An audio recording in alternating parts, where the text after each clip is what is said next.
سلف میں بعض علماء ایسے ہیں جو اپنے آپ کو کسی امام کی طرف نسبت کرتے تھے، ان کے بارے میں آپ کی رائے کیا رائے ہے؟ قرآن و حدیث کی روشنی میں جواب دی جائے۔ دیکھیے،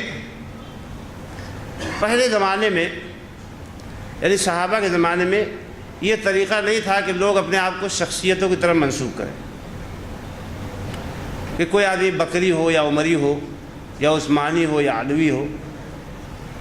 لیکن بعد کے زمانے میں چونکہ بدعتوں نے سر اٹھایا تو بعض بڑے بڑے علماء گزرے جنہوں نے بدعتوں کے خلاف ایک جہاد کیا، تو ان علماء کے شاگرد ہوئے اپنے آپ کو یہ بتانے کے لیے کہ وہ بدعتیوں کے گروہ میں شامل نہیں ہیں، بلکہ فنا جو ہے جو سنی عالم ہیں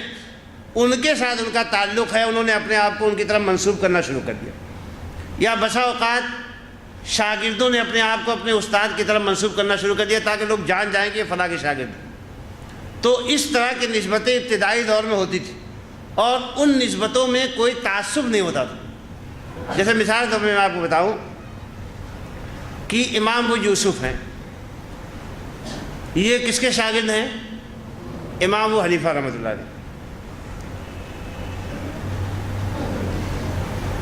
امام ابو حنیفہ رحمۃ اللہ علیہ کے ہاں ایک مسئلہ تھا کہ دارالحرب میں سود کا لینا دینا جائز ہے۔ اس کے ہاں اس کی بنیاد ایک ضعیف حدیث تھی، لیکن امام یوسف کو یہ پتہ چل گیا کہ وہ حدیث ضعیف ہے، تو انہوں نے کیا کہا کہ ہمارے امام صاحب نے جو یہ فتویٰ دیا یہ فتویٰ صحیح نہیں۔ دوسرے علماء نے، امام شافعی وغیرہ نے، دوسرے علماء نے جو فتویٰ دیا ہے کہ دارالحرب ہو چاہے غیر دارالحرب ہو، ہر جگہ سود حرام ہے، تو وہ فتویٰ صحیح ہے، لیکن ہمارے امام کو دھوکہ جو ہے کیسے لگا؟ وہ اس کی وجہ سے لگا۔ اب دیکھا کہ امام ابو حنیفہ کے شاگرد ہیں لیکن اپنے استاد کی بات کو رد کر دیا انہوں نے۔ اسی طریقے سے امام محمد ہیں جو امام ابو حنیفہ رحمۃ اللہ علیہ کے شاگرد ہیں، وہ کہتے ہیں کہ امام ابو حنیفہ رحمۃ اللہ علیہ کے ہاں صلاۃ الاستسقاء نہیں ہے،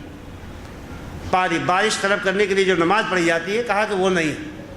لیکن میرے نزدیک صلاۃ الاستسقاء پڑھنا سنت ہے کیونکہ مجھے حدیث مل گئی اور امام صاحب کو حدیث نہیں ملی تھی۔ تو اگر اس طرح کی کوئی نسبت ہے ایسے لوگوں کی جو بغیر تعصب کی ہوئے نسبت کرتے ہیں تو اس میں کوئی حرج کی بات نہیں، لیکن اگر کسی نسبت میں تعصب پیدا ہو جائے اور نسبت کرنے کا مطلب یہ ہو جائے کہ جیسے ایک کتاب ترمذی چھپی ہے، اس میں ایک بہت بڑے حنفی عالم ہیں گزر چکے، انہوں نے لکھا ہے کہ خیار بیع کے مسئلے میں امام شافعی رحمۃ اللہ علیہ کا مسئلہ قوی ہے، اور شاہ ولی اللہ محدث دہلوی رحمۃ اللہ علیہ نے بھی آثار کی روح سے امام شافعی رحمۃ اللہ علیہ کے مسلک کو ترجیح دی ہے، ولیکن نحن مقلدون یجب علینا تقلید امامنا ابی حنیفہ، لیکن ہم لوگ مقلد ہیں، ہمارے اوپر امام ابو حنیفہ رحمۃ اللہ علیہ کی تقلید واجب ہے۔ اور یہ تعصب جو ہے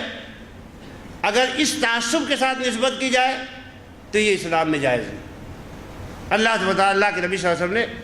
اس سے روکا ہے کسی بھی طرح کی تعصب سے، کہ جس میں آدمی حق کو چھوڑ کر محض نسبتوں کی بنیاد پہ مسئلے کو ترجیح دے، یہ چیز جو ہے ناجائز ہے۔